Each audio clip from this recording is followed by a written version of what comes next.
اعوذ باللہ من الشیطان الرجیم بسم اللہ الرحمن الرحیم یا ایہا الذین آمنوا لا تأکلوا اموالکم بینکم بالباطل الا ان تکون تجارتا عن تراض منکم ولا تقتلوا انفسکم ان اللہ کان بکم رحیما ومن يفعل ذلك عدوانا وظلما فسوف نصليه نارا وكان ذلك على الله يسيرا صدق اللہ العظیم۔ سورۃ النساء کی آیت نمبر 29 اور آیت نمبر 30 آپ کے سامنے تلاوت کی گئی ہے۔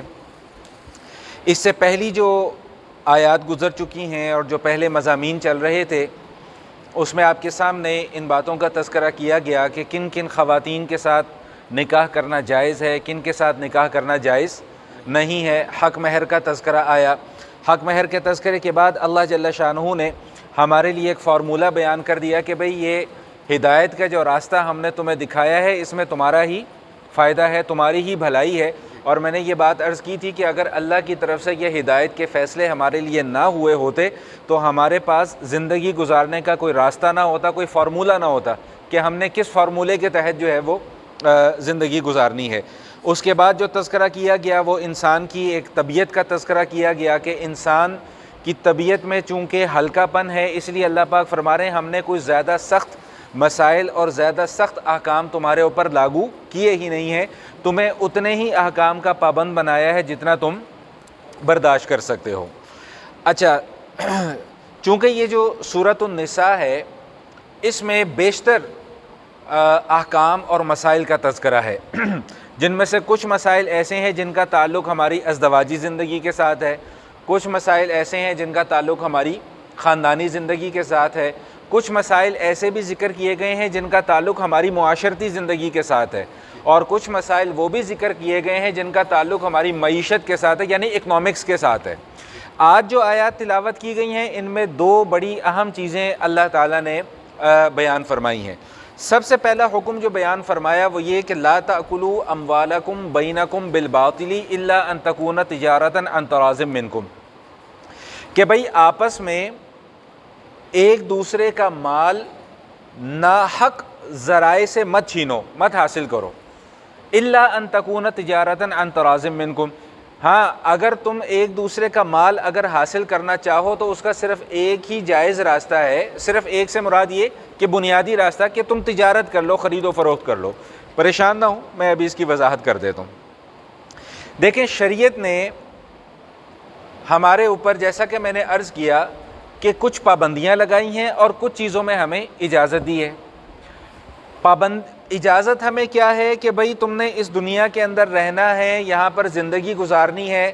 اب زندگی گزارنے کے لیے ہمیں خوراک کی ضرورت ہے، خوراک حاصل کرنے کے لیے ہمیں پیسے کی ضرورت ہے، اور پیسہ اب ہم کس طرح حاصل کریں اس میں اللہ تعالیٰ نے ہمارے سامنے دو راستے رکھے ہوئے ہیں۔ ایک راستہ وہ ہے کہ جس کے ذریعے سے ہمیں دولت کمانے یا دولت حاصل کرنے کی اجازت ہے، اور ایک راستہ وہ ہے کہ جس کے ذریعے سے دولت کمانے اور دولت حاصل کرنے کی اجازت نہیں ہے۔ آگے آ جاؤ، اتنا دور مجھے بہت اونچا بولنا پڑے گا، پھر آگے آپ لوگ بھی آگے آ جاؤ۔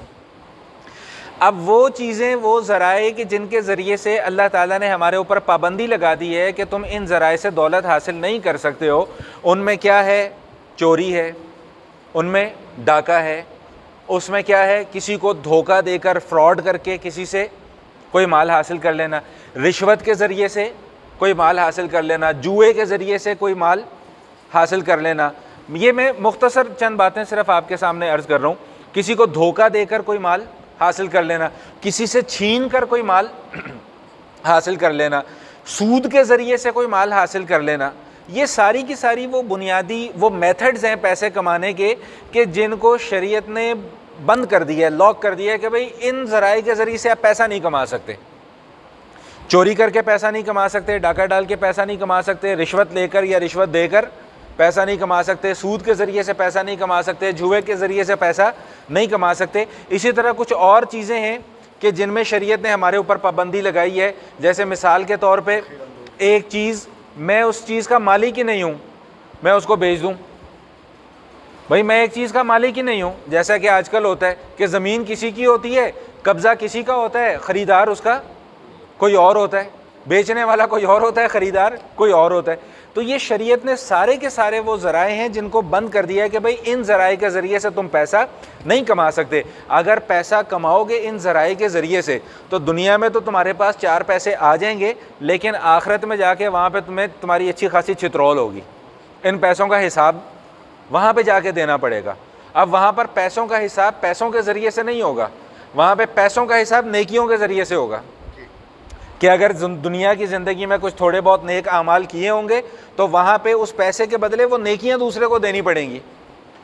جس سے کوئی زمین پہ قبضہ کیا ہوگا، جس سے کوئی مال چھینا ہوگا، اگر تو اس دنیا میں اس سے معافی تلافی کر لی، اس کی چیز اسے واپس کر لی، پھر تو بچت ہو جائے گی. اگر نہیں کیا تو آخرت میں جا کے پھر رگڑا زبردست قسم کا لگے گا. بات سمجھ میں آ گئی؟ تو یہ میں مختصراً وہ باتیں عرض کر رہا ہوں کہ وہ ذرائع کہ جن کے اوپر شریعت نے پابندی لگائی ہوئی ہے کہ بھائی ان ذرائع سے آپ پیسہ نہیں کما سکتے. یا اللہ پھر پیسہ کمانا بھی تو ہے، دنیا میں رہنا بھی تو ہے، اب کیا کریں؟ تو اللہ کہتے ہیں تجارت کرو، لیکن تجارت کے اندر بھی شرط کیا ہے؟ باہمی رضامندی. جن 2 آدمیوں کے درمیان میں لین دین ہو رہا ہے وہ اس لین دین پر راضی بھی ہوں.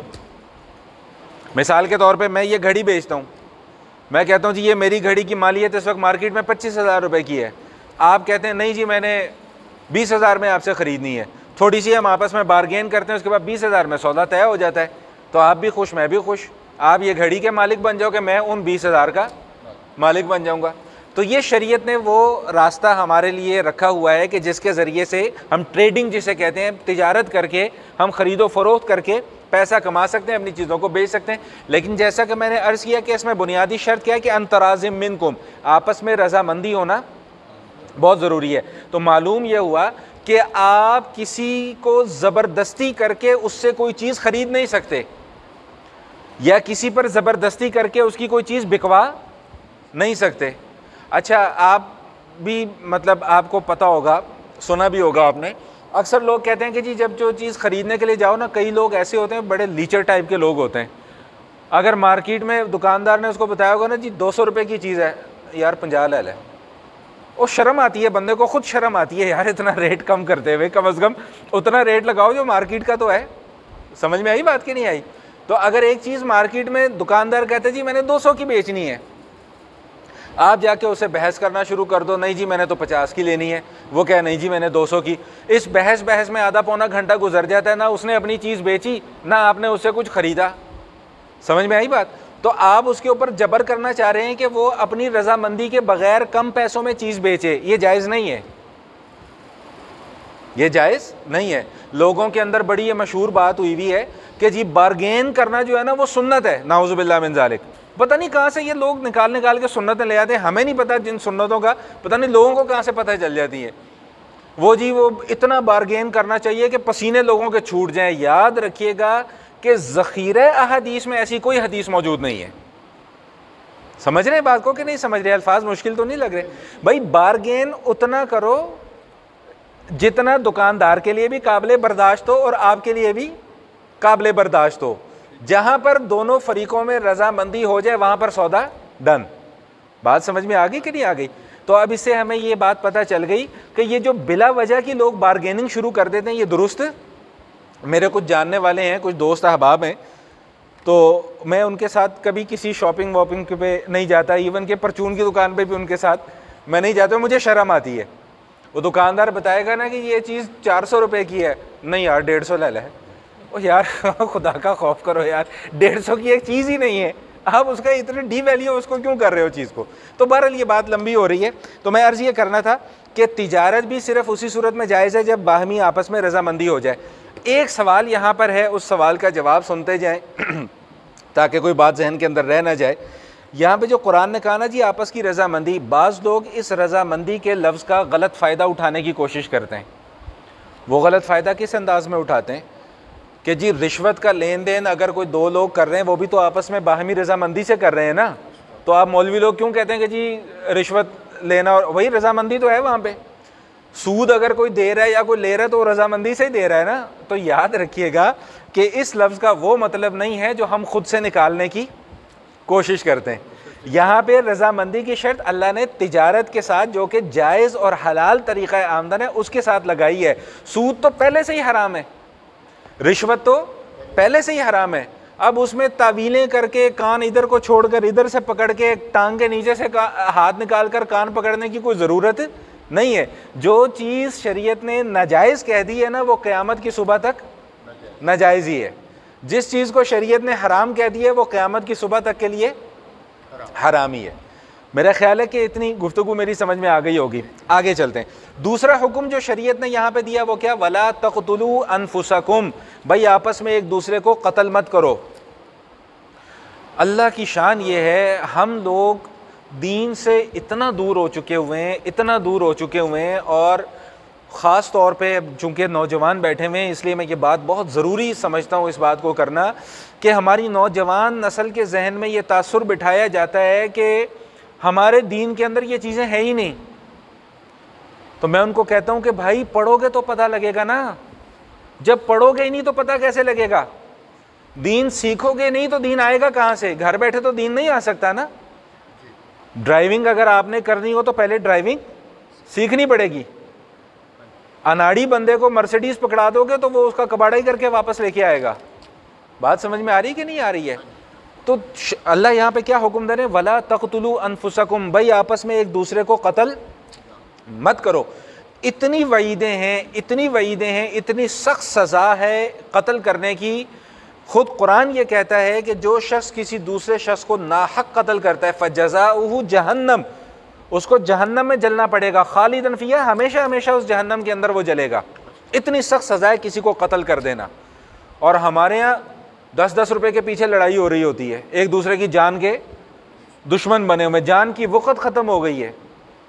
حضور مجھے ایک وہ روایت یاد آ گئی، حدیث یاد آ گئی کہ حضور علیہ الصلوۃ والسلام نے خانہ کعبہ کو دیکھ کے یہ بات ارشاد فرمائی تھی، اللہ کمی بیشی معاف فرمائے، مفہوم ہے حدیث کا کہ بھائی کعبہ تو بڑا معظم ہے، بڑی تیری عزت ہے، سب کچھ اپنی جگہ پر، لیکن ایک مسلمان کی جان کی، مال کی، آبرو کا جو مقام ہے وہ تجھ سے کہیں زیادہ ہے. کسی مسلمان کی عزت کا خیال رکھنا، اس کی جان کا خیال رکھنا، اس کے مال کا تحفظ کرنا، یہ کعبہ شریف کی عظمت سے بھی کہیں بڑا کام ہے. قرآن کریم میں خود اللہ پاک ارشاد فرماتے ہیں کہ جو کسی ایک جان کو قتل کرتا ہے اس نے گویا پوری انسانیت کو قتل کر دیا، اور جو کسی ایک بندے کی جان کو بچا لیتا ہے اس نے گویا کہ پوری کی پوری انسانیت کی جان بچا لی ہے. اللہ تعالیٰ یہ بات ارشاد فرماتے ہیں، حدیث شریف کا مفہوم ہے، اللہ کمی بیشی معاف فرمائے، کہ اچانک کی وہ روایت میرے ذہن میں ایگزیکٹ اس کے الفاظ یاد نہیں آ رہے ہیں لیکن کچھ مفہوم اس روایت کا ذہن کے اندر آ رہا ہے کہ اللہ تعالیٰ ارشاد فرماتے ہیں کہ اگر زمین اور آسمان کی ساری مخلوق مل کر کسی ایک انسان کو قتل کرنا چاہیں یا اس کے قتل کے درپے ہو جائیں، اللہ ارشاد فرماتے ہیں میں سب کو اٹھا کے جہنم میں پھینک دوں گا. ایک جان کی اللہ کے ہاں اتنی وقت ہے، اتنی اہمیت ہے، اتنی عزت ہے، اور آج ہم دیکھیں کس ڈگر کے اوپر چل رہے ہیں. اس کے اوپر انشاءاللہ پھر آگے بات آئے گی، آگے جا کے مزید اس کے اوپر بات کریں گے. ابھی اس آیت کا ایک دوسرا مفہوم ہے وہ بھی سمجھ لیں، بس بات کو ختم کر رہا ہوں میں. دوسرا ایک مفہوم آیت کا علماء کرام نے، مفسرین نے یہ بھی بیان فرمایا ہے کہ وَلَا تَقْتُلُوا أَنفُسَكُمْ، اپنی جانوں کو قتل نہ کرو. کیا مطلب؟ خود کو نقصان نہ پہنچاؤ، خودکشی مت کرو.